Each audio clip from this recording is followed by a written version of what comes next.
to conduct on-farm research.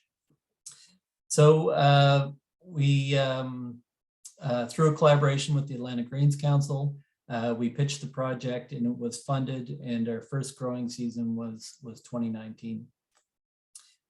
So these are the key elements of the YEN approach, and these are the 4 principal members that make it all happen. So at the top, we've got our farmer collaborator, and really they're the stewards of our quote unquote research plots. You know, really we need their blessing to go into the fields and take the samples. And we rely heavily on their cooperation to share their management information. And obviously without them, this wouldn't happen. The Grains Council is the overarching NGO involved in this. They facilitate the IT support for registering the fields. They contract the field researchers, agrologists, and they look after the tech transfer activities like this award ceremony and various meetings and conferences. AAFC, that's us. We coordinate the field sampling, sample processing, analysis, data management, and the model validation essentially. And we help with the tech transfer activities. And then our colleagues at ADAS model the yield responses based on weather data that they get. And they also generate the reports that everybody's going to get, hopefully tomorrow. Oops, lost something there.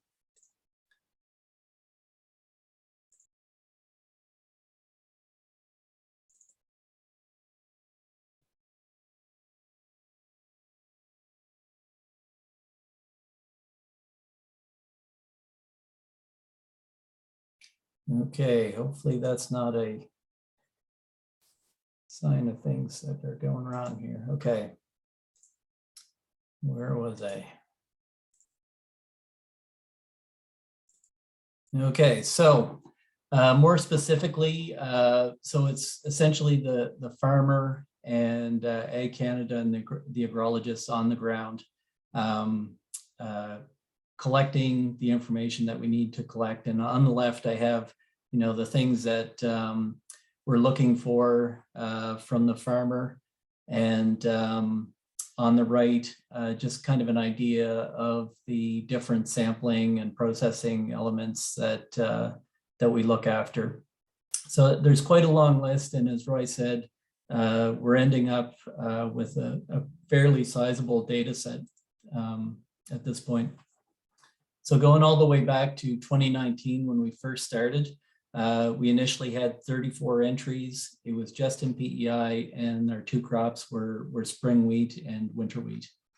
And we added another crop, barley, in 2020. We went up to 59 entries, and Roy kept nagging us to put New Brunswick in, and so we finally decided to put them in Nova Scotia as well. And as of 2021, we were up to 83 entries, all 3 maritime provinces, and we added oats. And, you know, looking back, we definitely took growers by surprise in 2019.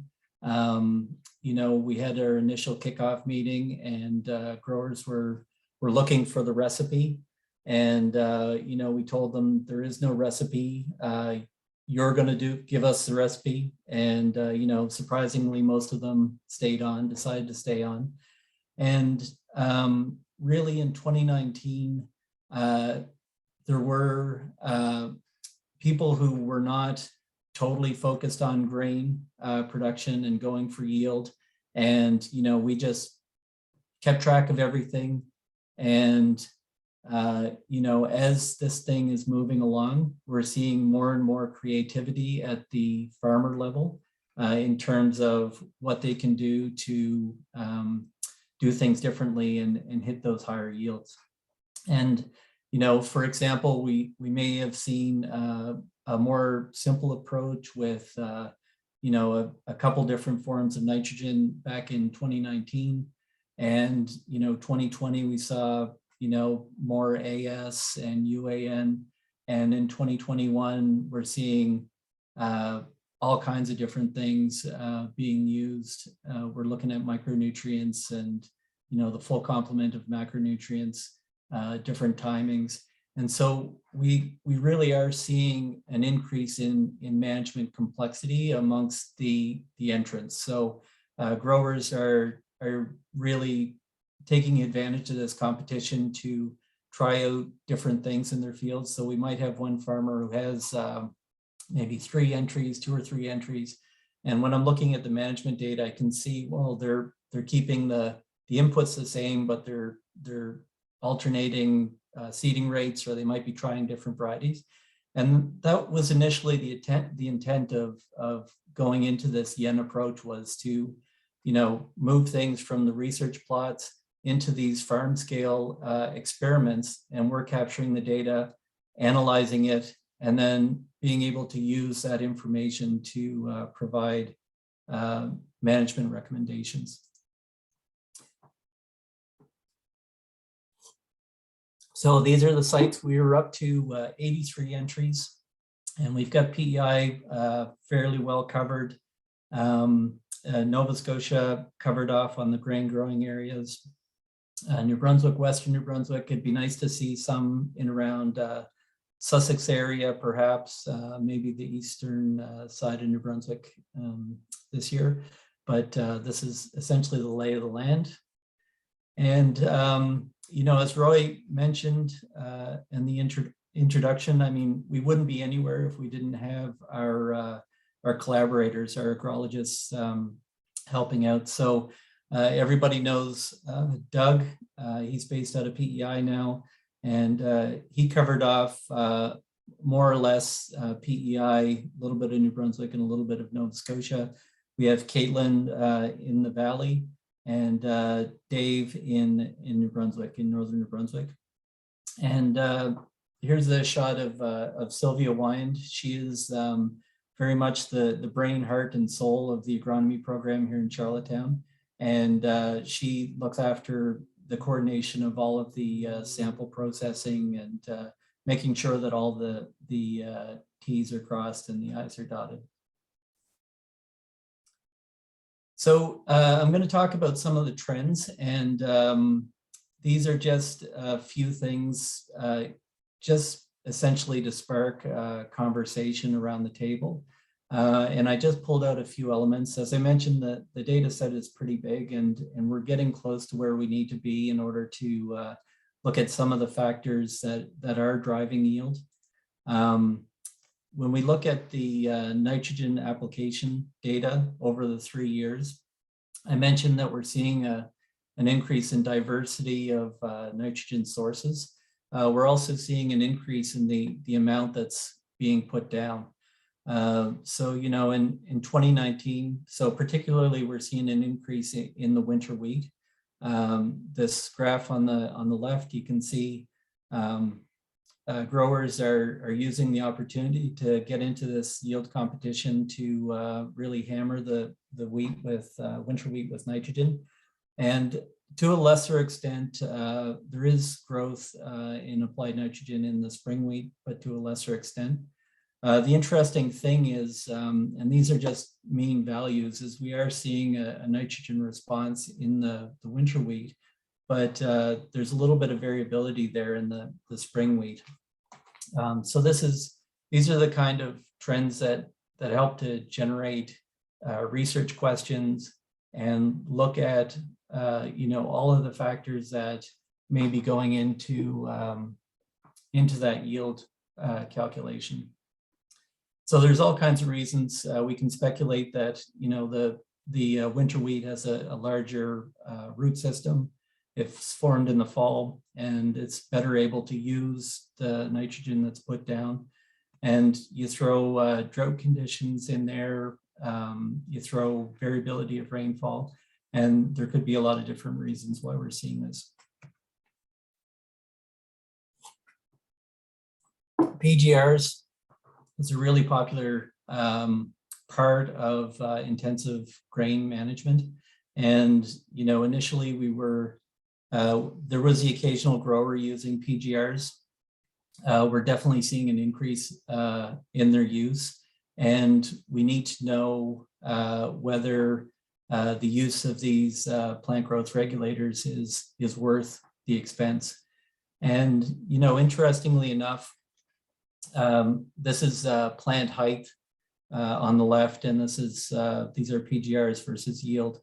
We did see a reduction in overall plant height in 2019, not so much in 2020, and then a slight difference in 2021.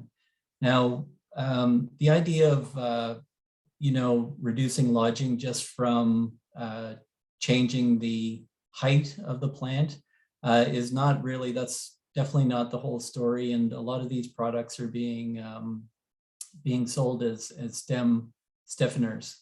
And so, plant height is just part of the story in terms of plant growth regulators. And when we look here, really the first year, there wasn't really any difference in the average yields between people that were using plant growth regulators and those who weren't. A bit more of a difference in the next 2 years.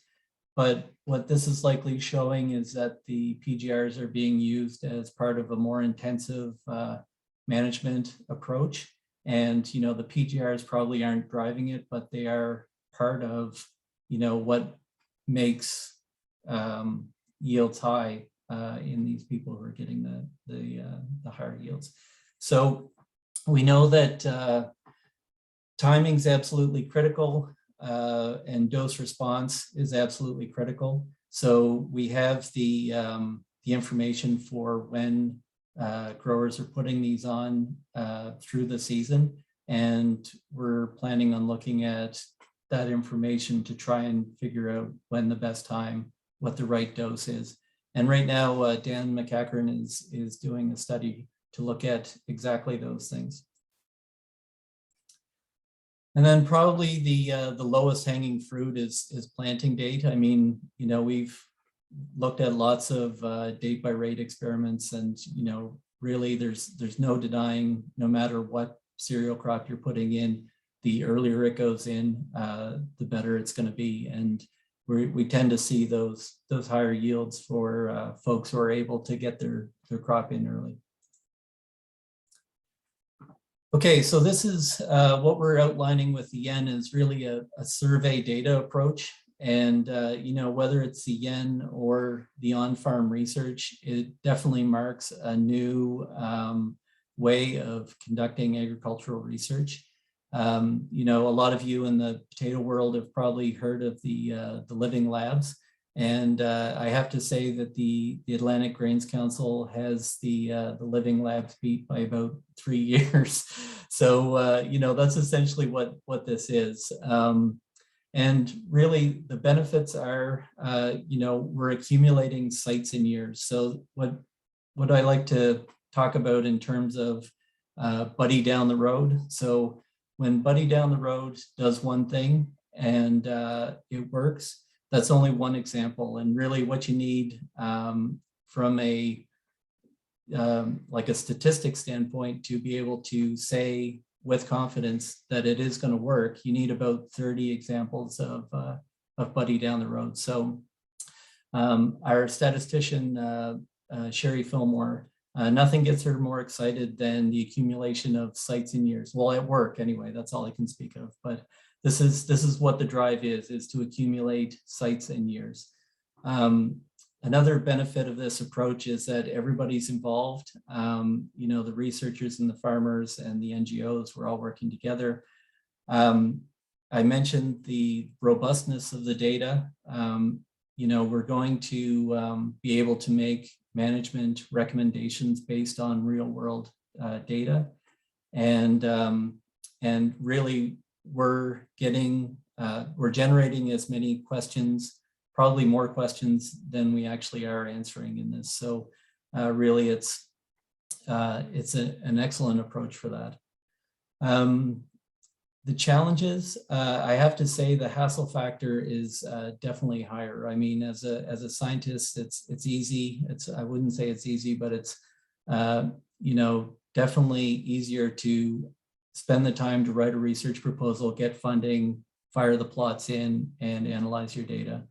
With this, we're coordinating. Every field is one rep essentially. So we need to increase the fields, increase the years, and there's a hefty amount of administration that goes along with managing that whole thing. There's a lot of moving parts. Communication is key. We're trying to reduce the number of people that are bothering the farmer. Really, if we have just a one-on-one type relationship, that's probably the most efficient.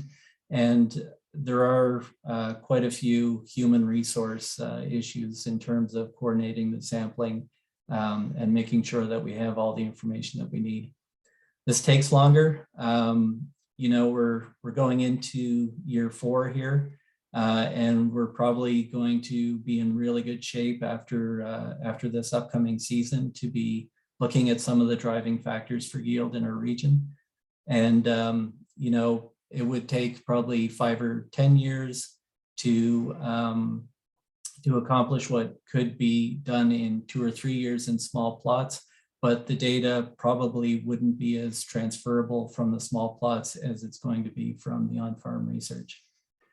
And it requires a higher level of trust. I mean, we're seeing the outputs and we can measure the yield. But we really need to know, exactly what it went into getting that yield. So, honesty is a big part of this, and getting the accurate information is absolutely critical. Okay, so moving forward, it's quite obvious that there are some major pressures on the farming system right now.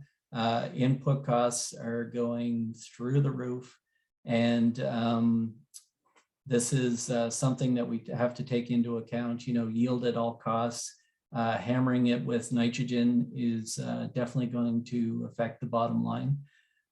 We're moving into a time when greenhouse gas mitigation is going to be part of the farming equation, and we need to better understand how policy is going to affect the production system, and what changes can be made to minimize the cost to farmers and still achieve those the greenhouse gas mitigation goals.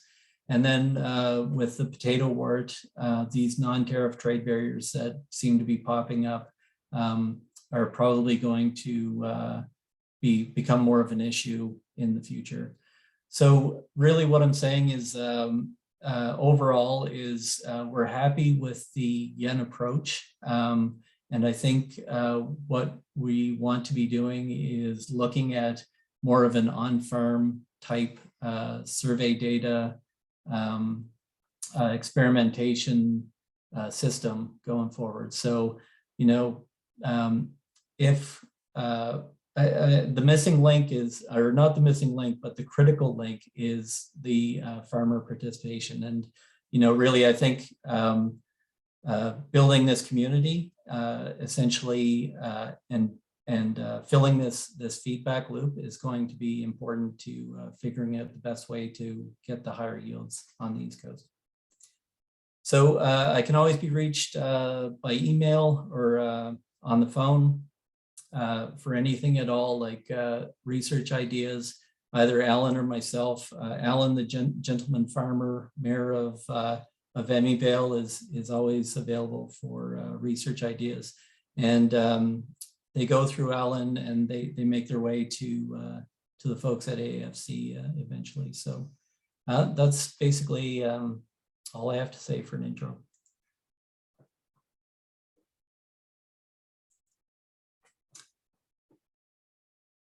Okay, so next up, we're going to talk, or we're going to have our folks from ADAS. I don't know which order you guys are going to go in. but we have Christina Baxter and Roger Sylvester Bradley. And they're going to talk about some of the elements that go into modeling the data for the potential yield. Brilliant, thank you, Aaron. So hopefully you can see my screen and hear me okay. Yeah, okay, brilliant. So yeah, I'm going to take the lead today. I'm going to present a few slides looking into the data from this year, and Roger's going to pitch in as and when he feels that he wants to, so that's fine. So yeah, we've got about 10 minutes to go through some of the data from this year, which will also include what the potential yields look like this year compared to last year as well. So Aaron's given a nice introduction to the yen already, so I won't give you the yen overview. I'll focus more on this year's data. But within the UK, our yen started in 2012, so we've been running the yield enhancement network for a long time now. We've collated a really good data set to allow us to have this comparison point, which Roy talked about at the start. So the big selling point for yen has been able to compare your yields against other growers' yields and against so many different explanatory metrics to help get to a better understanding of what's driving high yields and also what's limiting yields in particular seasons and particular crops as well. So within the years that we've been running the yen in the UK, we've branched out to quite a big extent into a number of different crops, which you've also been doing in the Atlantic Canada yen as well. And more recently, we've set up yen nutrition, which looks at grain analysis, looking at how we can improve nutrition of our crops by looking at grain data, which can help us understand nutritional offtake of the crops and whether there are any particular nutrients limiting in your crops as well. And also Yen Zero. So this started, this is just coming to the end of its first year, and this is benchmarking growers' carbon footprints. So that's that greenhouse gas mitigation element that Aaron talked about as well, that we're also bringing into our yield enhancement networks. Okay, so looking at the data from this year and trying to delve into what the season brought you guys and what that meant for the crops that you produced. And it seems to be that the main difference between this year and last year is rainfall, and that greater amount of rain that came in that period between April and July, so that's spring, summer rainfall. So these are the maps that you'll get in your reports, which will hopefully come tomorrow. So you can see the region area here in June and July, and you've got a scale here of total precipitation within that month. So in June, we saw an average of 75 mil of rain in 2021 versus 41 mil in 2020. So that's an extra 34 mil that the crops received on average within that region, within the Atlantic Canada yen region between those 2 years. And the gap was even greater in July with an extra 44 mil between this year and last year. So what I'll do next is I'll delve into the data in a bit more detail and see how this extra rainfall may have influenced yield and yield components. But with the main differences we see, particularly in the UK crops as well, with extra water resources is delayed senescence, so keeping those canopies greener for longer, allowing those canopies to intercept more light, which tends to improve grain size as well. So rain is a really important factor in improving yields. And I know, talking to Aaron, you've seen quite dry summers and spring and summers in the last couple of seasons. So hopefully you were thankful to see that extra rain this year. And when we look, I've split it into the different crop types, and just starting off with the wheat crops, looking at winter wheat in terms of what the main yield components looked like this year compared to last year. On average, yields were up, which is more than likely due to this improved rainfall in the spring and the summer, and they were up by nearly 0.5 ton in the winter wheat crops. And just looking at the data in detail as to what might have contributed to that improved yield, you can see that the head numbers weren't wildly different between those 2 years, but number of grains per head were much higher this year compared to last. So that's telling us that the grain set conditions in June, just before flowering, were good this year, and the crop managed to set a good number of grains, which would have contributed to that better yield. And also the 1,000 seed weight was a bit better in 2020, but it's not dropped to a large extent in 2021, even though the crops produced that higher number of grains. So it's managed to set a higher number of grains and also managed to fill those grains to a good extent, more than likely using that extra water resource. And harvest index was improved this year as well. So the crop has managed to convert a good amount of its biomass into final yield. So it's up 60% versus 54% on average last year. And the story was very similar for spring wheats. So again, on average, a half ton per acre yield difference. Head numbers were slightly down, but number of grains per head again were up this year compared to last year by a decent number, 11 extra grains per head. And an improved 1,000 seed weight in the spring crops. So again, setting good numbers of seeds and managed to fill those seeds as well, which would have contributed to that yield improvement. And harvest index again improved, so that conversion of biomass into yield was good this year compared to last year. For barley, the story is slightly different because we didn't see much of it. Well, there was no real yield difference between this year compared to last year. But what's interesting is that the way those yields were formed were different. So you can see head numbers were much lower this year compared to last year. So 24 heads square foot versus 35 last year. But grain numbers were much lower last year compared to this year. So last year, the barley yields were formed by a high number of heads and fewer grains, but this year they were formed by more grains and fewer heads. And 1,000 seed weight was up too. So the higher 1,000 seed weight is telling us, although we don't have development dates for the crops within the Yens, it is telling us that grain fill stage was much improved this year, likely due to that summer rainfall. And harvest index was up in the barley crops as well in 21 versus 2020. So that's a quick look at the yield components and how they compare this year compared to last year. And you'll be able to delve into that in more detail once you get your reports, which will show where you sit compared to the other growers and where the average sits as well.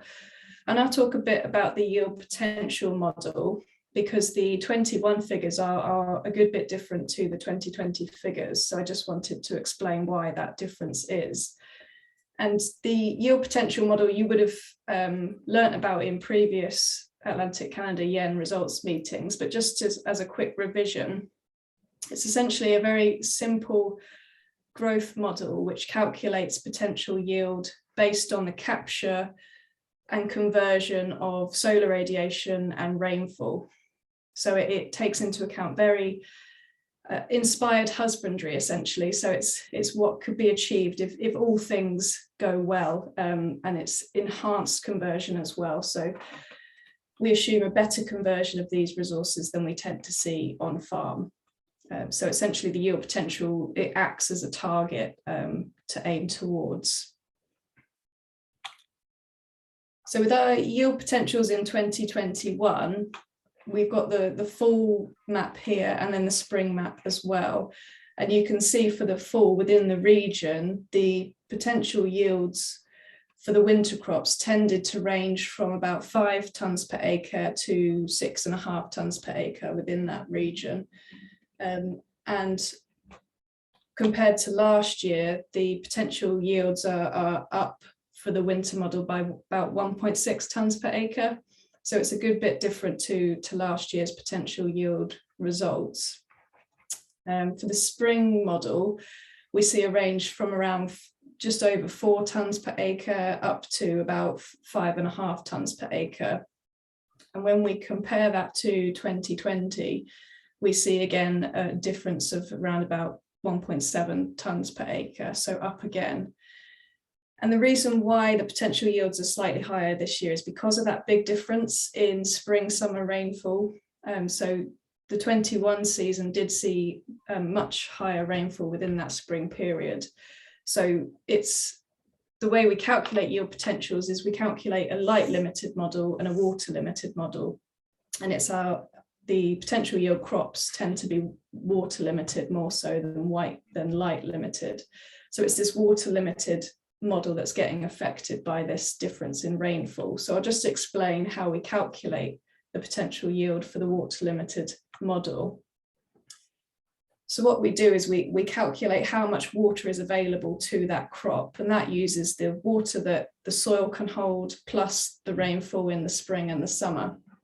So you've got your soil water holding capacity is based on the texture of your soil, the depth of your soil, and your stone content as well. And within our model, we assume that the crops can root down to 60 centimetres and that it can capture all the water down to that 60 centimetre depth, and that the soils are full until the spring, where we assume that the crops can capture all that rainfall that's falling between April and July. So that's how much water your crop has available to it that we assume it can capture within that model. And then we say that the conversion that crop's able to do is produce 1 tonne per acre of biomass for every 50 mil of water.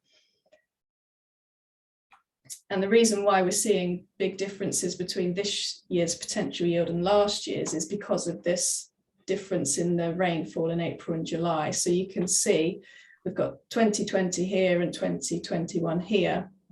You got 164 mil extra rain between April and July.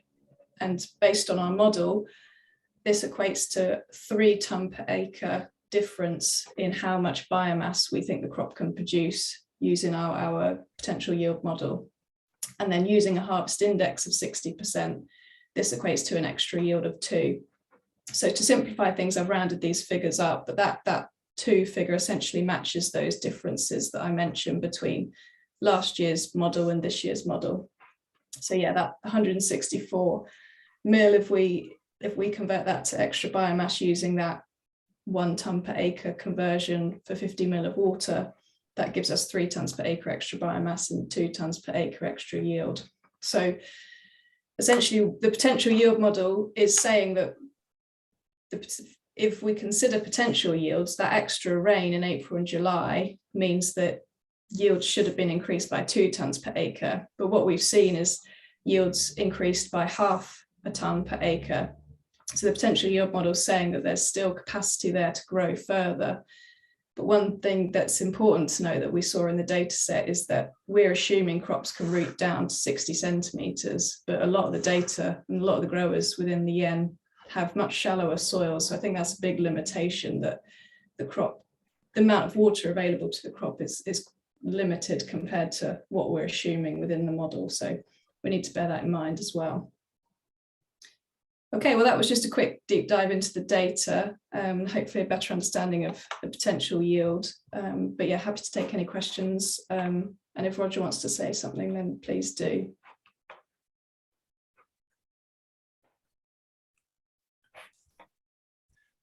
I'm not on mute, so I will say something. I mean, Christina's done an excellent job of explaining the difference between seasons, which of course you can do nothing about. So what I would beseech you to do is to go through the same process when you get your reports to see how you relate to the other farms, because what we find in the UK is that of all the controllable factors, if you were able to be like the best farm, you would be a darn sight better off than you are now, unless you are the best farm. So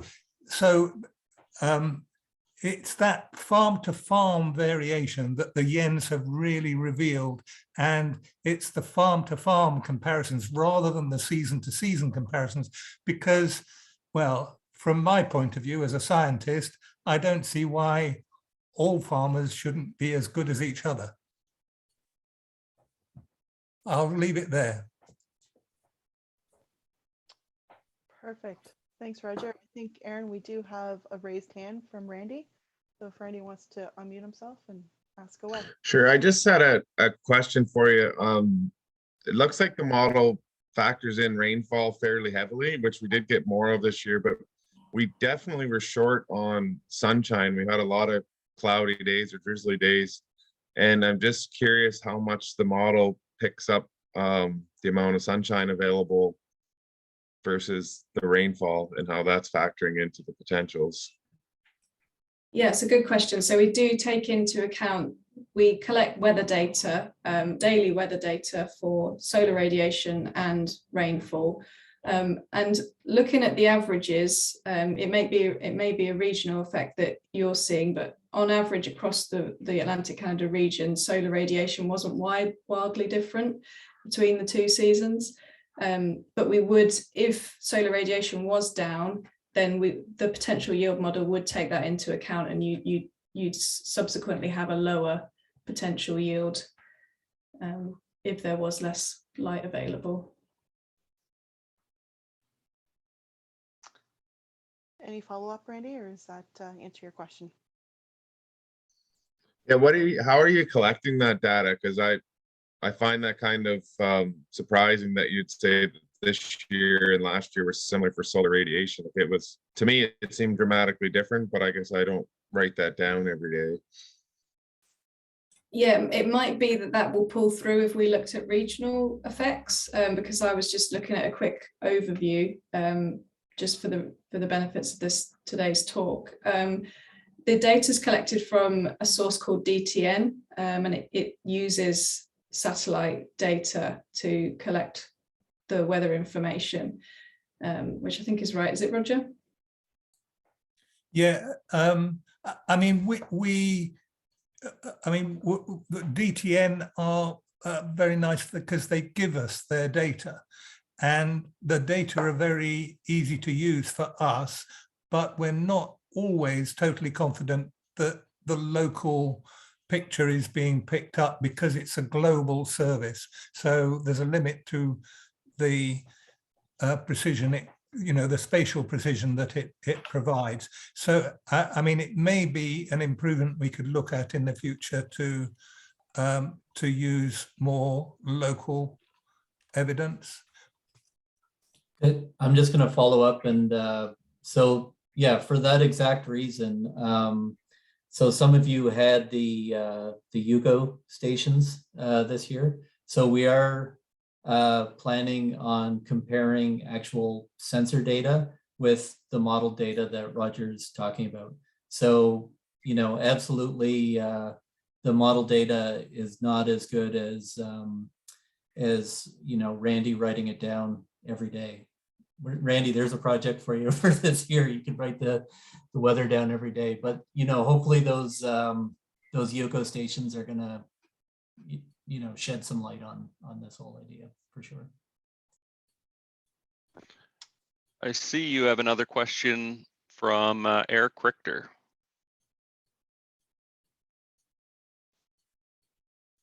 For London, Nomiat, we're off grid, and Randy's absolutely correct. Our solar incident level of radiation was at least 10% lower in July of 2021 versus 2020.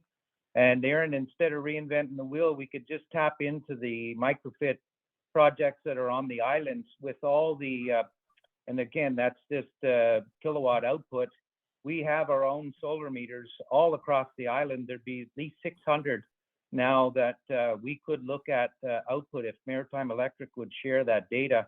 We have the tools now to collect very detailed solar radiation information through renewable energy. Yeah, I think the quality of sensor data is like that's going to be critical to this whole thing moving forward. And it's one thing for the island, but we definitely have to be looking at a region-wide approach. So I think the first step is to deploy these stations and see what the quality of data are from these, because it seems manageable and it seems affordable. And if that works, then we could roll them out into New Brunswick and Nova Scotia. But yeah, I quite hear you, shocked Rick. at- I was quite shocked at the difference this year, Aaron. Like, I don't know if I've noticed it this much before. Like, my daughter worked in Cavendish, and I could drive her to work and the sun's shining brightly in Cavendish at 10 o'clock and come home and it's still cloudy by 3 o'clock. So for whatever reason, this year seemed to be a huge variation and not very big distances.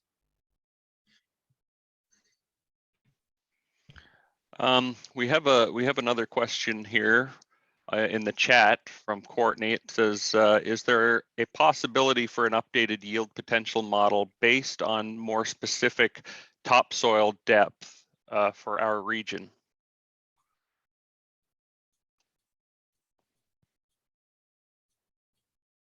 Yeah, so I guess again, the potential model, we have to assume something for everybody.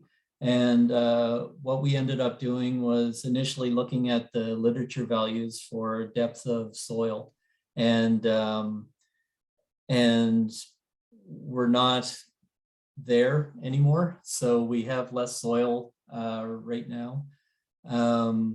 And we are kind of looking for a best case scenario, and we found 60 was achievable in some of the sites, but definitely not all of the sites. And with Alan, just to answer his question in the chat as well, yeah, we're seeing rooting depths of 25 to 30 centimeters. So in a lot of cases, half of that potential 60 centimeters of rooting depth.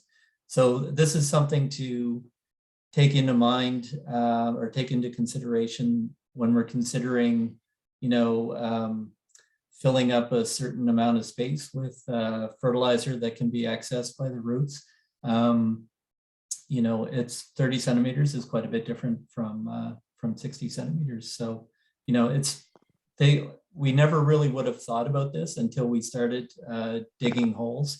And I have to say that hole digging is by far the hardest job of the Yen, but it seems to be the one job that's providing the most headway in terms of where's the yield drag in the region. And anyway, we're going to keep digging holes, even though it sucks, but yeah.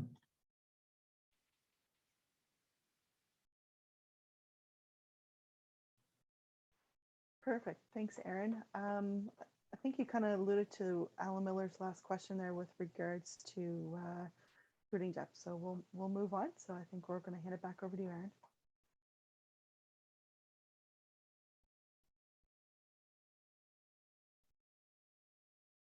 Just to remind you, you are on mute. So when you're ready to go.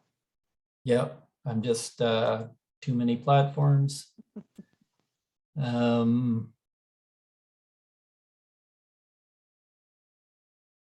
Okay. Can everybody see that? Is it the right view? Nothing yet, Aaron. I don't No, think so, yeah. Aaron. Yeah. Okay. Go.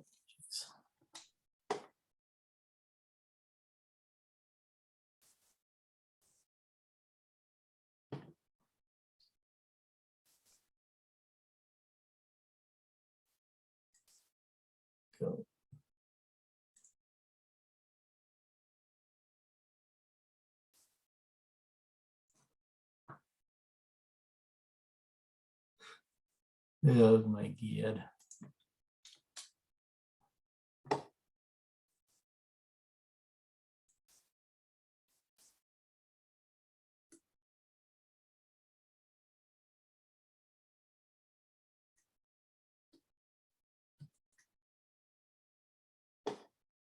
Okay.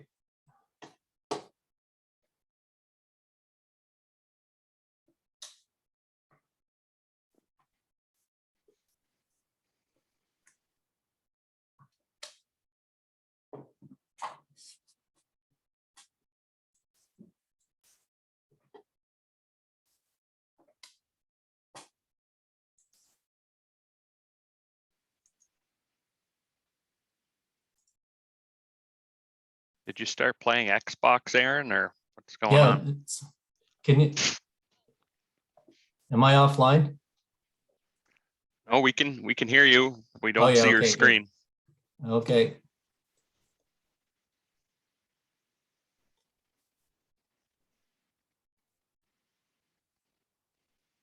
So while Aaron's doing that, does anybody have any other questions? We still got Roger and Christina with us. And while Aaron's kind of getting his presentation. Michael Delaney, I have a question, Heather. Go for it, Michael. Thank you. I want to acknowledge the high level of collaboration between Great Britain and the Atlantic Grains Council. And both Great Britain and Atlantic farmers occasionally export grain. I guess my question, within the last year, of course, and a little bit beyond that, Great Britain left the, via Brexit, left the international trade agreement with Europe. And of course, we've got all kinds of related issues going on that have evolved since then. But my question basically is how about a year ago, Canada said that they heard from Europe that there needed to be a 30% reduction in fertilizer use, and that's since been clarified to talk about reduced emissions. But anyway, I wondered whether sustainability and climate change types of issues, carbon sequestration, et cetera, have had any impact on the overall approach to crop production related research. So I guess my question is addressed to our British collaborative colleagues. Thank you. Yeah, really good question. Oh, Aaron's come good. So I'll be quick. But the biggest influence, to be honest, on the nutrition of our crops is the price we're having to pay for fertilizers. So this year, some people managed to buy before the price hike and some people didn't. And our advice is that they should be applying, we do it in kilograms per hectare of nitrogen, 50 kilograms less, which is about, if their average application is getting on for 200 kilograms, about a quarter down. So, I mean, Christina's running Yen Nutrition, and she's got a lot of farmers who are really interested in carbon accounting. Being paid for carbon sequestration or being paid for reducing your carbon footprint is still very much a sort of a variable feast. Not, and probably Christina can talk a bit more about that, but the reduction in fertilizer use, it's still unclear to me. I mean, it's something agreed in the EU, and of course we've escaped that now, but clearly the British government's clearly interested in doing that too, and particularly driven by the need to reduce carbon footprints, because nitrogen is the lion's share of a crop's carbon. It is responsible for the lion's share of a crop's carbon footprint. So we are going to be having to look for much more efficient use of our fertilizers. I'm sorry, we're not grain traders, so we can't really comment on what's happening with the prices and so on.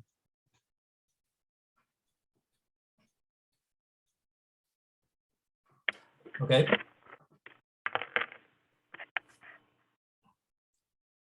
All right, so Dan, are we good? Good to go? Yes, you are. Okay, all right, so now we're down to the moment that everybody's waiting for. So before we get into this, just a few caveats. I mentioned that the coordination of sampling, it was definitely a challenge this past season with being able to cross the bridge at different times. And so when we go through these slides, the winners, their pictures are not always going to be their pictures, but I assure you they're from your province, okay? So I think in the future, one of the things that we're going to try and do is to get farmers to take their own pictures. You know, they're there when the crop is at its peak, and they can take the best possible pictures. So with that in mind, we're going to move forward. So we're going to go basically in order of, I don't really know what order, but we're going to talk about the highest overall yields first, and then talk about the percentage of potential of the calculated yield. And oats it's a new crop for us in the Yen here. And we just really wanted to run this as a bit of a pilot. And, you know, the oats are a really important part in northwestern New Brunswick. So most of the sites are in New Brunswick, or actually all of the sites are in New Brunswick. It's one way for Roy to get New Brunswick on in the winner's circle here, but I would encourage oat growers in Nova Scotia and PEI to enter their fields in this coming year. So oats, when we're looking at the highest overall yield for bronze, we have Kevin Floyd at 1.79 tons to the acre. His crop saw a whopping 371 mils of rain. The variety was Nicholas. It went in at 135 pounds per acre. Here's his fertility regime. He went with Buckdrol as his herbicide, and used Pivot and Carumba for fungicide. Eric Terrio hit a massive 2.23 tons to the acre. It's 354 millimeters of rain. Went with CS Camden in this particular field at a seeding rate of 125 pounds to the acre. Went with AN for his fertility. MCPA seemed to be the herbicide of choice this past year. And he used Headline as his fungicide. And the gold medal, just eking out Eric, was Sean Paget at 2.25 tons to the acre. He saw 353 millimeters of rain. He went with Akina as his variety, seeded at 130 pounds per acre. And the fertility was 55 and 54 pounds per acre of nitrogen and potassium. I'm not sure what the formulation was on that. And he went with Last N, which is a Yarra product, foliar, MCPA and Carumba for his fungicide. And so in a lot of cases, with the percentage of potential, there is some overlap. And with the oats, that's what we saw. So Kevin Floyd got bronze in that as well for hitting 36% of calculated 5 tons to the acre. Eric Terrio got silver for 43% of 5.17 tons to the acre. And Sean Paget got 45% of 5.01 tons to the acre. Hey, Aaron, we're just being asked in the chat if we could mention the location of each winner, if you happen to recall that. Oh, the location. Yeah, well, other than we'll leave it up to the winners to talk a little bit afterwards, if that's okay. Great. Okay.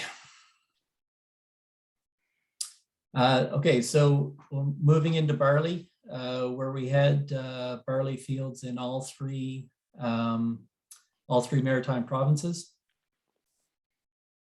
And bronze goes to Robert Culberson at 2.07 tons to the acre. Saw 351 mils of rain. He went with Leader as his variety, seeded on May 5th. And his seeding rate was 165 pounds per acre. He went for 80 pounds of nitrogen applied as UAN. Again, MCPA and Proline was his fungicide of choice. Kyle Jewell. Now here's one of the pictures that we were talking about. His was seeded. Kyle got silver for 2.29 tons to the acre. And it was seeded island on May 15th. This picture was taken on May 16th. So and we didn't go back for the entire summer. So this is a prime example of, coordinating all the data. I'm sure Kyle has some good pictures of the field, but this is how it looked the day after planting. He went with 1.35 million seeds to the acre, and he has a custom blend here. He went with at 400 pounds per acre pre-plant, and then with top dressing, used some liquid Boramax and Gramitrel for his Gramitrel and MCPA for herbicide, and Quilt and Triva Pro for his fungicide. Gold medal goes to Eric Terrio at 2.49 tons to the acre. He had 345 mils of rain, and he was growing this new barley variety, AC Ling, named after the former president of the Atlantic Grains Council, seeded on April 20th at 170 pounds per acre. And the interesting thing with Eric is it was on a 5-inch row spacing. So we'll have to get him to comment about that a little bit later. Again, ammonium nitrate as his source of nitrogen, MCPA, and for herbicide, and Procero as his fungicide.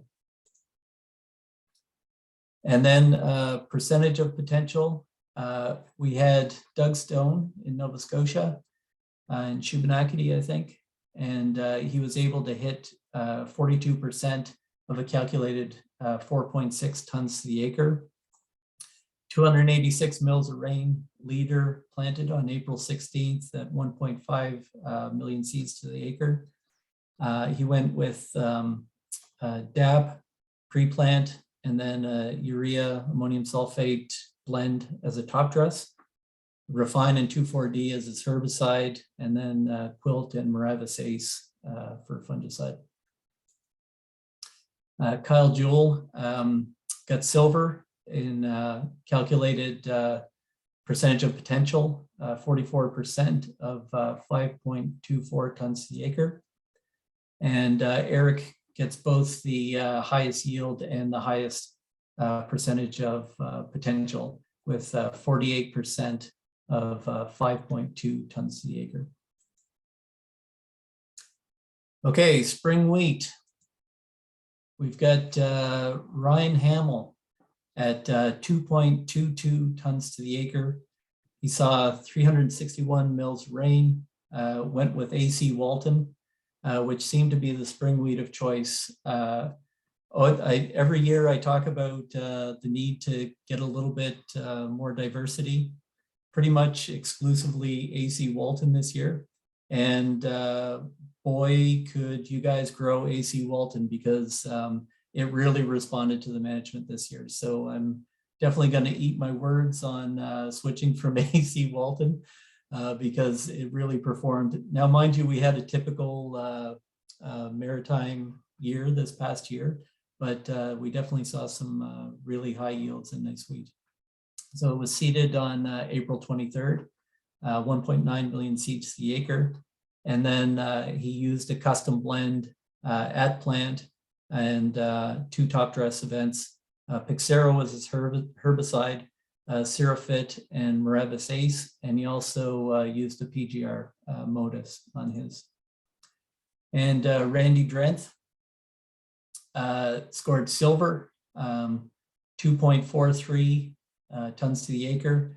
He saw 310 mils of rain. Here's another example of the beautiful photography from Doug, or my student. I think this was Doug's picture. So this is the future spring wheat field from Randy Drenth.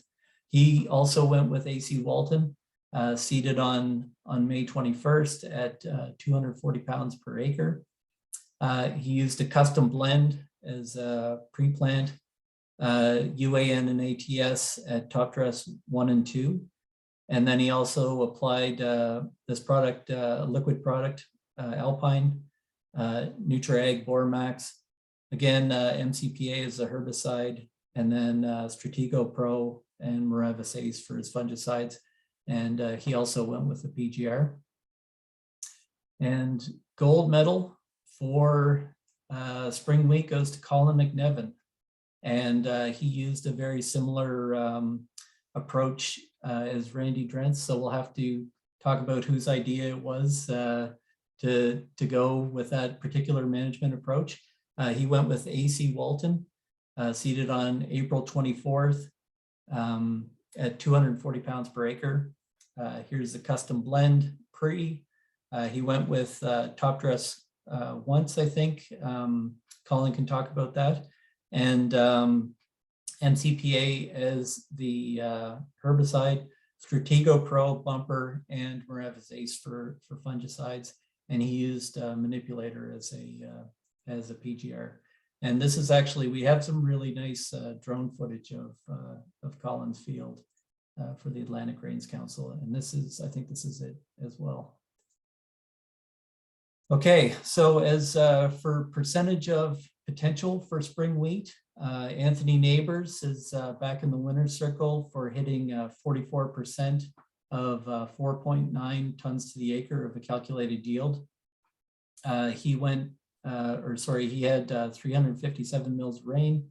AC Walton seeded April 21st at 210 pounds per acre. He used urea at 200 pounds per acre pre-plant and a custom blend of 12, 24, 24 at plant, and then urea is the top dress 1. MCPA is herbicide, Triva Pro and Moravis Ace as fungicides, and he used a PGR Modus on this crop this year. Randy gets silver as well for percentage of potential at 46% of 5.34 tons per acre calculated yield. And Colin McNevin also gets gold again for hitting 48% of 5.24 tons to the acre. Okay, winter wheat, overall highest yield. We have Nova Scotia is on the board officially in the winner's circle with Joey Vanderreet getting bronze for 3.78 tons to the acre. He saw 377 millimeters of rain, went with the Pioneer variety 25R61, seeded on September 20th at a rate of 140 pounds per acre. He applied some fertility at planting and also applied fertility as a top dress 1 and 2. Used Aragon in the fall. I think that was probably a burn down. MCPA in the spring, and used Moravis Ace as a fungicide. And as far as I know, he didn't use a PGR on that. John Visser scored silver.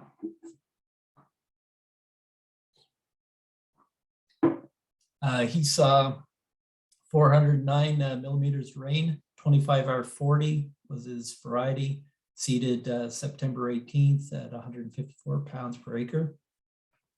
Went with a dose of MAP at plant, and then had 2 top dress events through the season, MCPA and Refine in the spring, Triva Pro and Procero as fungicides, and used a PGR. And gold was Kyle Jewell at a whopping 4.04 tons to the acre. And this is obviously a farmer supplied photo, probably one of the nicest pictures that we have. So we're definitely going to encourage farmers to send us in their crop picks for next year. He went with 25R61, seeded on September 15th at 1.4 million seeds to the acre. Pre-plant, he put down 3,000 gallons of liquid dairy, and then also added some synthetic fertilizer as well. And then went with 2 applications of UAN plus Boramax through the growing season. MCPA for herbicide, Treva Pro and Miravis Ace as fungicides. And he was the only grower out of all of the PGR people who put PGR on to split his application. And this is I think, will prove to be one of the better approaches if you can look at it. Dan's dialing this in for us right now, but he went with, it was about half of what everybody went with, but it was 2 different applications. So it was the same overall dose, but 2 different applications. We'll get him to talk about that.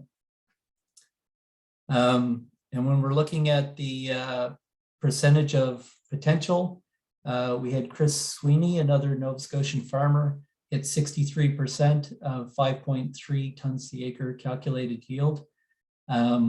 He went with CM 614, seeded late on October 13th at 180 pounds per acre. He top dressed with UAN in through the season. He also used Magmax and TerraDrive, which are micronutrient foliar formulations. And as far as other inputs, he used Trophy as his herbicide, Treva Pro, Stratego, and Procero as fungicide, and Manipulator as his PGR.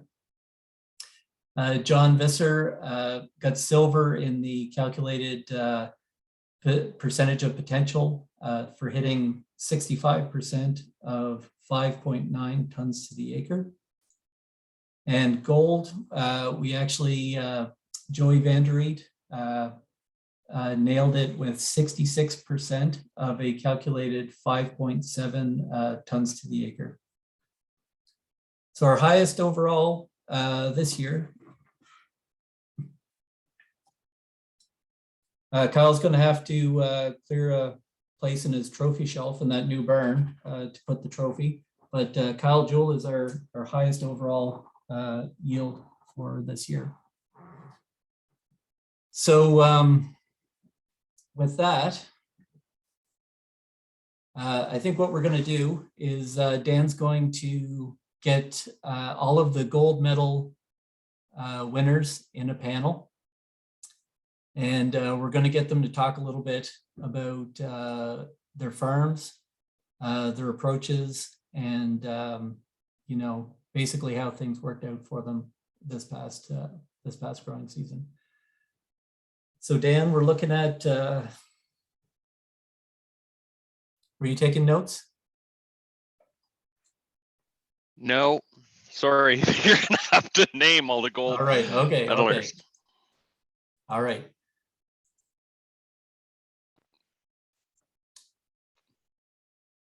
Jeez. I'm gonna have to call IT after this, Dan. Mm-hmm. All right, so we need Kyle, Colin, Eric, Joey Vanderriet, and I have to check my notes here. Sean Paget in there too, I believe. Sean Paget.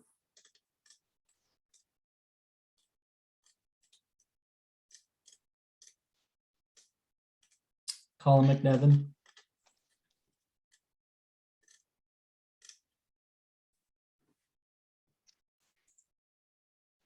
And just for everyone, if you look at the top right-hand corner of the screen, you'll see view.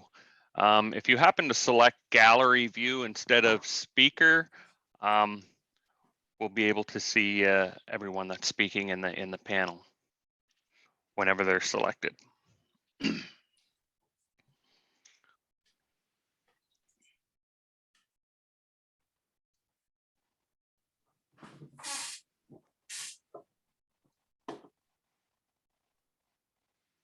Okay, Eric, you're not driving, are you? I see a vehicle. I'm in a vehicle. Sean here. Okay. Yeah, I believe Eric is driving, but I want to say that he told me that Stephanie was going to take the wheel for a portion of their trip. so Okay, yeah, we'll yeah, it see. looks like he's on the passenger side anyway. Perfect. Okay, I can hear you guys, but cannot put the video on. okay, no, that's fine. Yeah, same with me.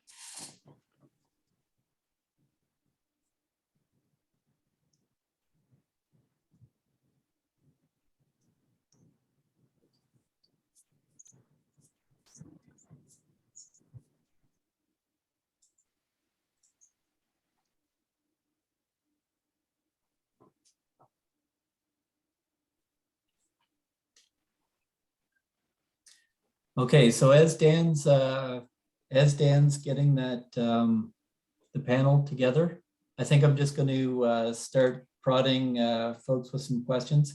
Let's start with Kyle with the highest overall. Do you want to just talk about your approach and why you made the decisions that you did this last year? Can you hear me? Yep. I guess I have to give a lot of credit to the fall of 2020. It was an excellent fall. We got our corn silage off early. Wheat planted, and we all know that earlier is better. We got it planted in really good time, and it was an excellent fall. We had lots of fall tillers and a good winter on top of it. And then when spring of 2021 came, we knew it survived the winter, and we knew what we had to work with. So we didn't mind supplying the nutrients because we knew the potential was there.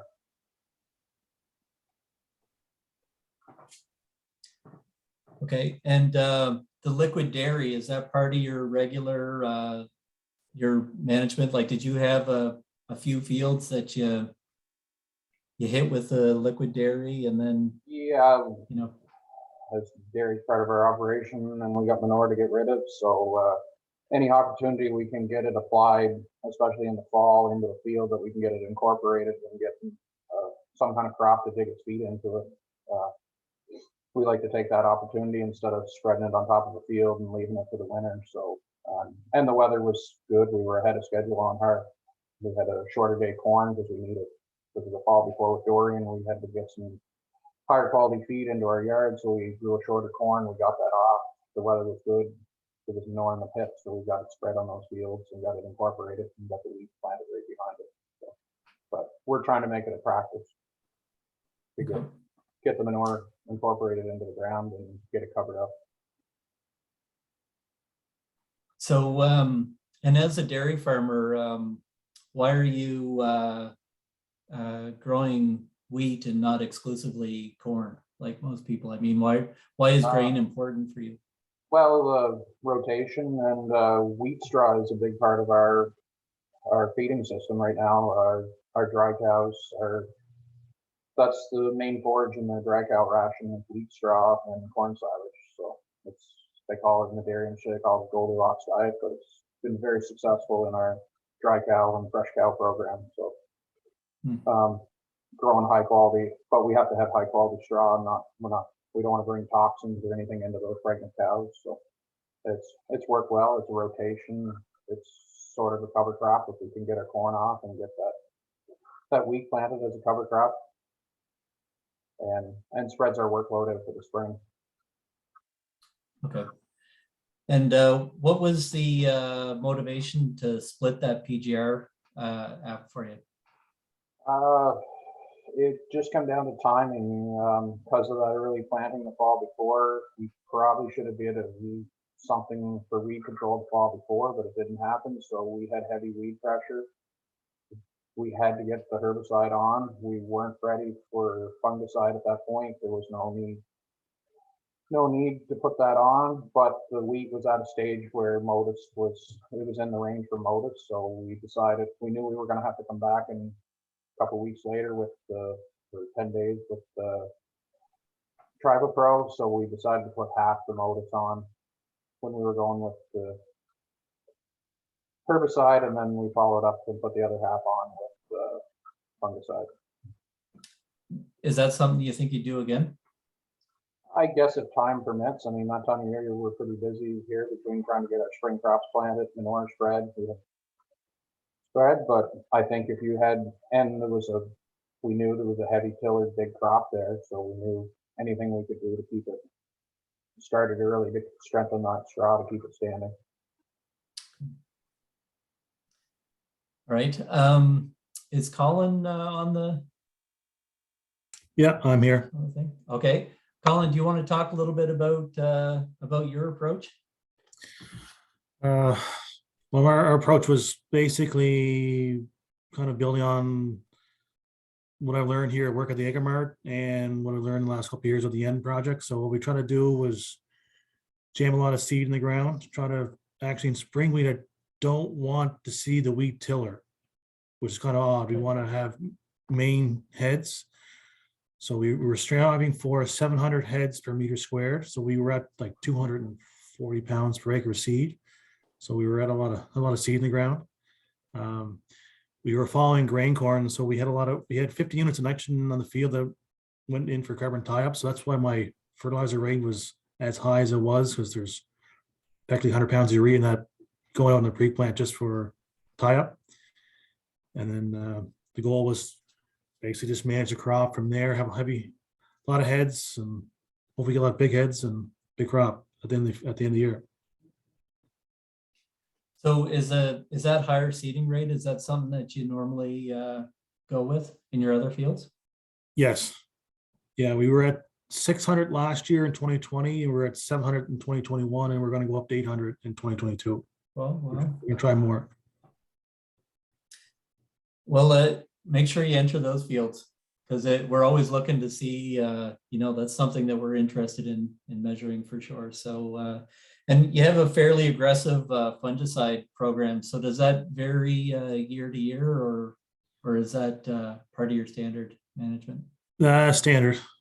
Typically, we like using Harbor Pro as a product, but we at work I sold it all out to other customers, and I kind of get what was left over. So that's why what I used. But yeah, no, we typically try to. The greener we can keep the plant, the more sunlight I can attract and utilize it. So fungicides are a very important part of the program, especially when you're pushing a lot of nitrogen and heavy crop. Okay. And last year it seemed like just to look at your recipe last year and your recipe this year, you seemed a lot more targeted. And like, are the micronutrients that's part of your standard practice too? Yep. Yeah. We learn a lot with growing corn, and the rotation is basically just wheat and corn, and we learn and growing corn, and the micronutrients allow us to get more utilization of our macros. So we're probably one of the only rare ones using manganese in wheat production, but we get better nitrogen utilization with manganese, and we see less striping and more green. So yeah, for the $1 an acre cost, it's the ROI on is pretty good. Yeah. Yeah, and our low pH and low organic matter soils, it's critical, I think. And the manipulator, why did you choose manipulator as your PGR? I sold out of Modus. Okay. That's all I had left in the shed. All right. Okay. No, that's great. Just a reminder to everybody, Aaron, you can enter questions into the chat, and you can also, if you have a question, just raise your hand and we'll get to you. Yeah, absolutely. I'm just moving things along. So, I'm definitely more interested in other people asking questions. So I'm just going to try and hit the highlights here. So, oh yeah, Colin, one more question. So is that your recipe or Randy Drent's recipe? Well, Randy's a customer of mine at the Egermart. We work pretty close together, but I would say it's mine. He'll say it's his, but we both work pretty close together. And anyway, it works anyway, long story short. Okay. All right. Good. Okay. So Eric Gario, are you ready to tell us about your operation? I can try. Okay. You hear me good there? I'm in the car, so it's. Okay.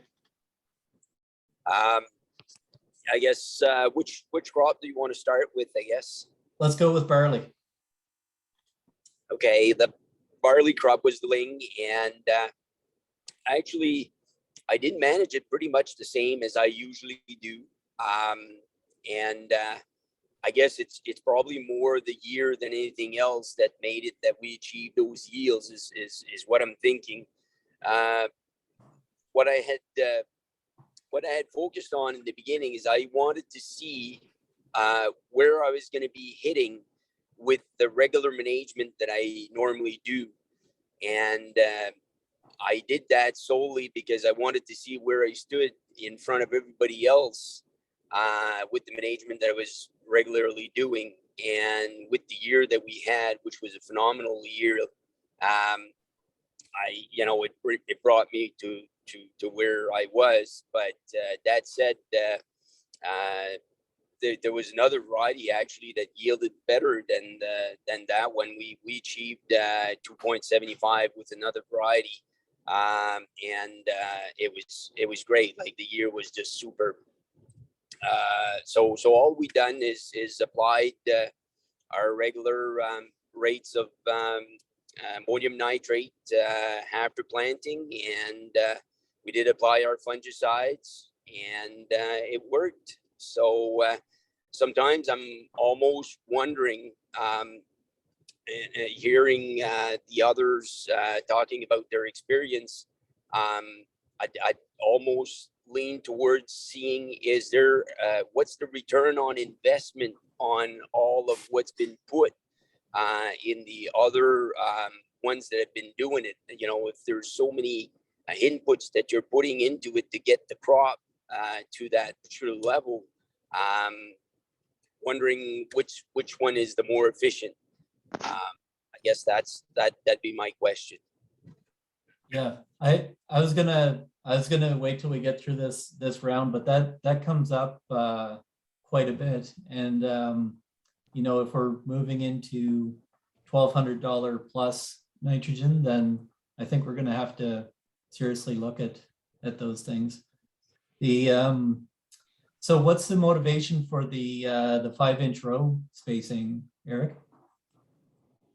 Sorry, I didn't quite hear. What's the motivation for the 5-inch row spacing?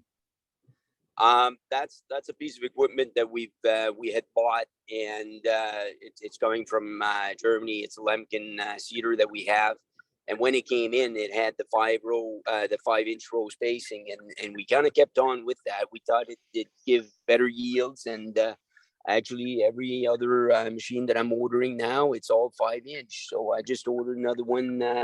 We got one coming there, and it's still going to be 5-inch. Yeah, it's really interesting because like we're actually have a project proposal in now to look at the differences in, you know, leaf architecture and how it's influenced by narrow row spacing. And it comes up quite a bit because, you know, as you said, in Europe, they tend to be on the narrower rows. And then as you move west in Canada, the rows get a little bit wider. So, you know, it's really cool that you're moving in that direction. Yeah. And so in terms of your choice of nitrogen, if you couldn't get AN, what would you be putting down? Well, that's one of the things that I'm debating quite a bit, to tell you the truth right now. I think it's probably going to be probably the last years that we're going to be able to use it. It was extremely expensive this year. I kept on with it because I know that it works in the way that I operate, but I know that eventually I'll have to change, and I've been talking to Dave about it. They're trying to figure out what I could do to go differently, but I still like the ammonium nitrate in the way that I do my things, because I go later with my applications and I need my fertilizer to be available right away. Okay. There's a question from Danielle Savoie, and I'm going to put it to Roger. Roger, you there?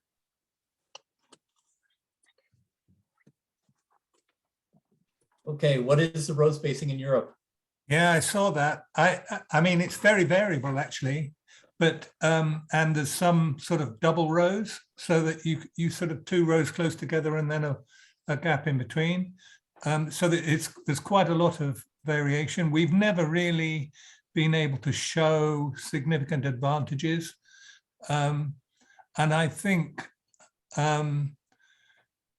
the sort of regen ag people tend to go on wider spacings. But yeah, I wouldn't be able to sort of say that there was a clear story. Yeah, there's a limited amount of research that's been done here, but they have been pointing towards this 5-inch row spacing. It's worth looking at again. Okay, and then we have Sean Paget. Are you there? Yeah, I'm here. You hear me okay? Okay, all right, yep. Okay, Sean, tell us Yep. about your approach. Yeah, so basically, I think weather had a lot to play with it. Timely rains. Been working with Dave for a while now on the fertilizer analysis. So we pretty well got that narrowed down on our nitrogen levels on the oats. So we've been trying to achieve higher yields, high quality oats for Quaker market or the food market. So we've been kind of throwing different things at it, playing with fungicides, and probably wondering what the leader of last in was for at fungicide. I found that it's increased bushel weight and increased quality. So other than that, I just see according to the model, we have potential for higher yield. So I guess my thoughts are to try to figure out how to even push it even higher, I guess. So what do you think you're going to add to your program this year? I might add another earlier fungicide like pivot or tilt early on. Okay. And gonna play around with split applications of nitrogen if I have enough liquid UAN left over from my corn. Other than that, keep dabbling, keep trying different things and try to push that yield even higher. And how do you come up with that seeding rate? We've been just years past experience, I guess. We started at 110 and we've been pushing it up about 5 pounds every year. So I actually was thinking about actually pushing up another 5 pounds on some and try it again. And I'm at 6-inch spacing. Oh yeah, okay. Seeding rate. Yeah. And so the last end, is that so the foliar feeding, is that something that you think is going to be part of your program going forward? Yes it is. Yeah, we've been playing with that now for the last 3 years. Every test strip I leave, there's usually about a 2 or 3 points difference in bushel weight. And what proportion of your farm are like oats? How much is oats part of your whole operation? You can do the math now. It's probably a quarter, I'd say, what I grow. Yeah. And it's all for Quaker? Yeah, between Quaker and seed. Yeah. Okay, cool.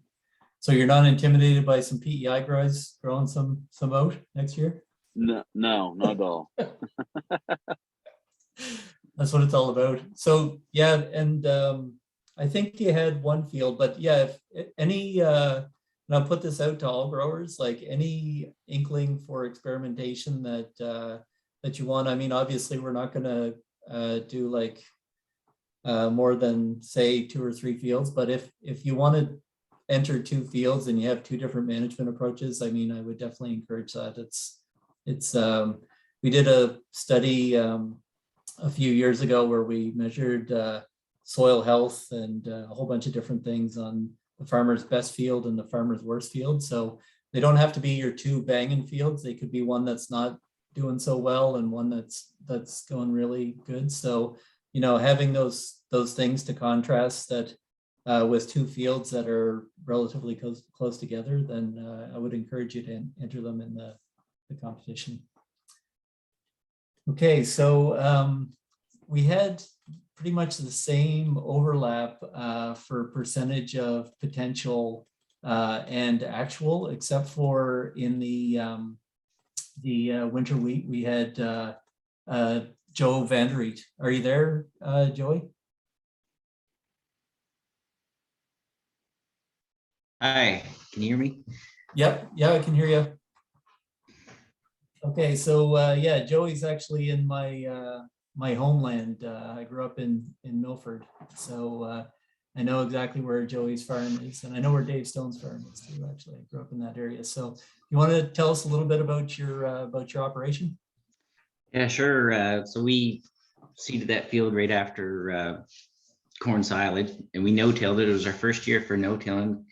I guess you probably know maybe our soils are a little heavy in this area, but it was just really good conditions. So we no-tilled it in, and it came up right away. And yeah, it looked good right from the start.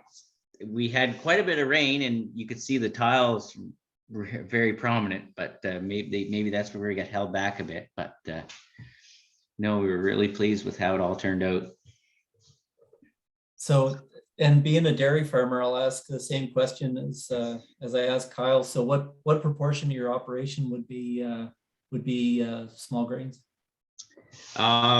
We've just kind of started getting into it just for rotation and just to spread the workload out, same as Kyle, and we were buying quite a bit of straw. So it would be maybe 25% of our land base, I guess, for small grains. Okay. Okay. And yeah, I guess that's it. Like with the percentage of potential, I mean, you have a huge amount of rain that fell, but you know, 66 is actually the highest out of all of the percentages of potential. So whatever you do, and keep doing it. You're on the right track. All right, so I guess I'm going to ask the question. I'm going to go around to everybody and just say, like, do you think that was a money making? Like, did you guys make money on those fields? And Kyle, how about you? Do you want to start?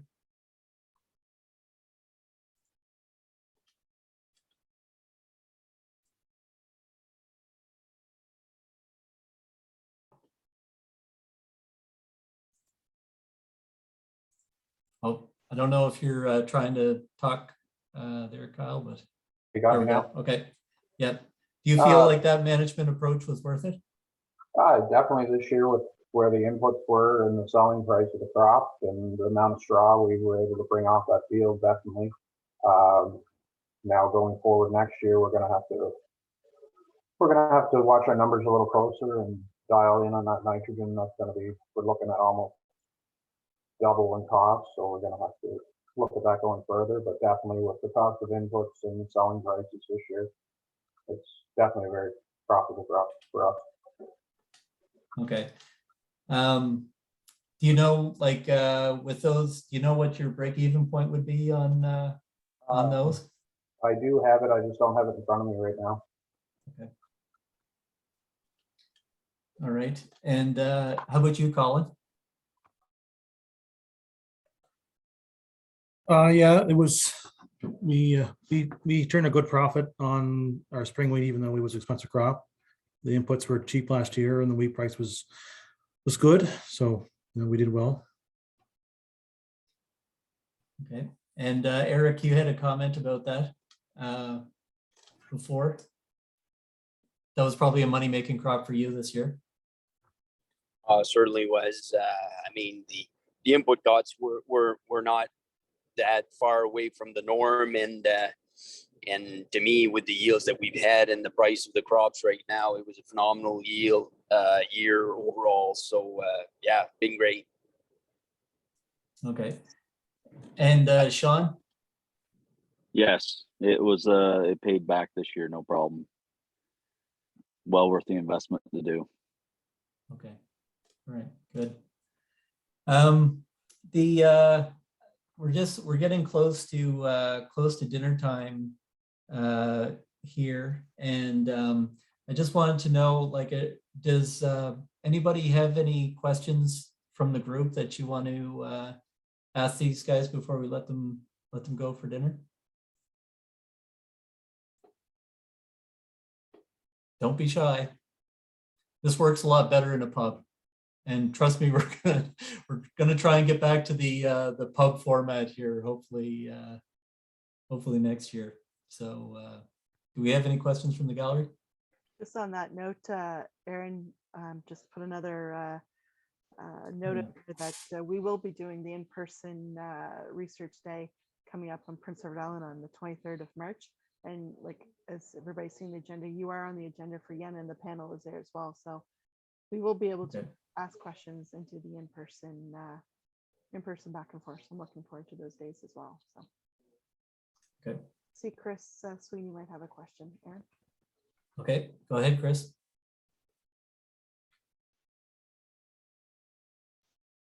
Oh, you're on mute, buddy.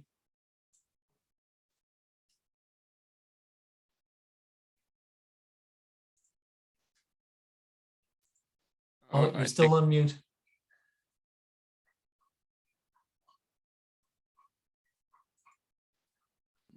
Nope.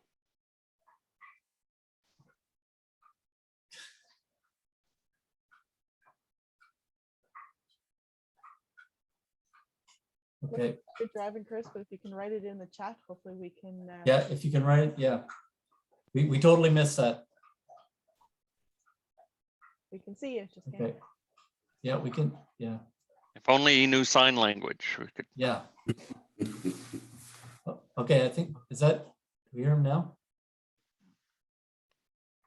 Nope. No, it seems spotty. I have a question there then, if you don't mind, maybe if Yeah, Chris, go for it, Dan. if he sorts his stuff out. Are there any of you adding or putting your fertility down at planting, like side banding or in the row, or are you just broadcasting and incorporating and then planting?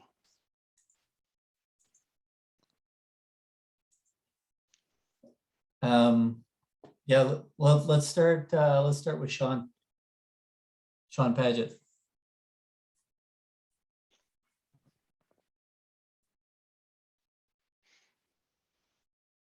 Sorry, I was in the chat group, couldn't get back in. Oh yeah, okay. Yeah, so basically we're broadcasting, I'd say 90% up front, and then coming back in, top dressing a little bit on afterwards. That's Okay. what answers. And Eric? Yeah, on my side there, I put everything after planting. So top dressing everything before tillering. So what I try to do is I try to take advantage of the leftover nitrogen from the potatoes, and then and just apply my nitrogen right at the timing where it really needs it the most there before tillering. Okay. Colin? We broadcast and incorporate everything, and then we come back in with the UAN and micropack and stream it on just before flag leave. Okay. And Kyle? Yeah, we're currently in a, like most people, we're in a broadcast situation for most of our fertility. And then we have made the switch for top dressing using UAN and whatever else we need to add with the UAN, streaming it on the streaming nozzle. I think going forward, that's something we are looking at this winter, and coming into spring is maybe putting a liquid system on to get a little more phosphorus in row, just to get that plant maybe fired up a little quicker. As you know, PEI soil phosphorus is we may not be getting the best bang for our buck broadcasting it and trying to get that small plant to pick it up. So we are, and with higher fertilizer prices, we're looking at making some changes there just to give our crop a better start. Okay. All right. Okay, so do we have any other questions there in the chat or otherwise? Don't see anything here, Aaron. All right, that is, okay, and with Dave, I do agree, it's good to see all three provinces. This is what it's all about. We're Atlantica, I'm a big fan of Atlantica, so that's the way we need to be working. Okay, so I think I'm going to wrap it up there. If there's nothing else, we do have some hardware that will find its way to the winners eventually.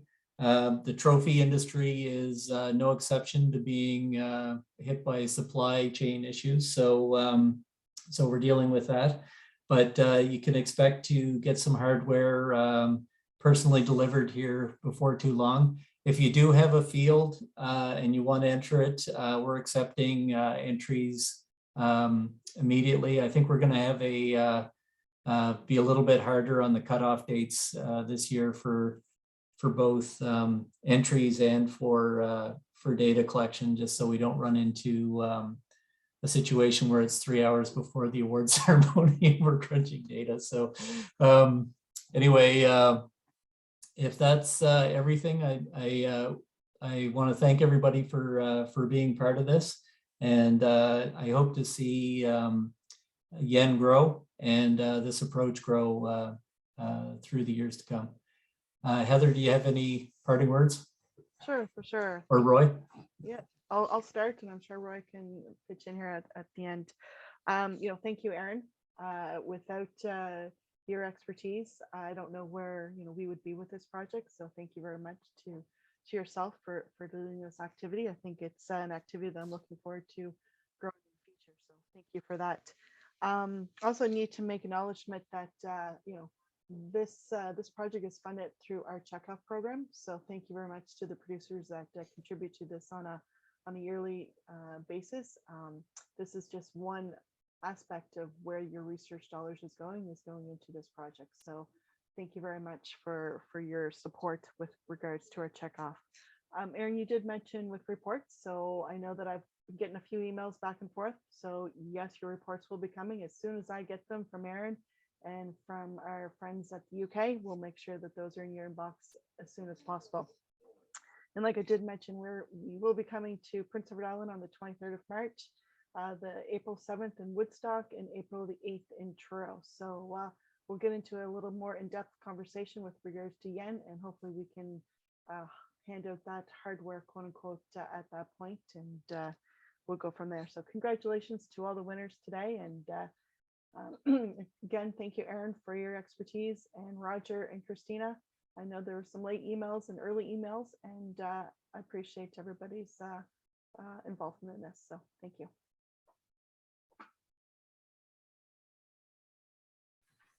I'm not sure, Roy, are you still floating around? Or? Yeah, I'm here. Yes. Yeah. In regards to what Heather said, I will, agree 100%. And congratulations from Atlantic Range Council, all the winners. Great to see a group from everywhere. I've got one other thing I'd like to say before we're done. In Atlantic Canada, a large number of our grain and oilseed farms are also producers of potatoes. And with the bombshell that's been dropped on PEI in the last year, I really want them to understand that our thoughts are with them, and on behalf of Atlantic Grains Council. We really are thinking about your situation. A lot of family farms are in well, I'm a potato producer and I can't even begin to, it's like a death in the family almost. It's something that, we don't want to see happen. So on behalf of Atlantic Grains Council, our thoughts are with you, and hopefully there'll be a speedy recovery to this issue. Okay. I guess that's all I've got, Heather. There's nothing else. No, well said, Roy. So thank you. So congratulations again, and we'll see you all at the upcoming research days in the next few weeks. So cheers. Thanks, everybody. Bye. Bye.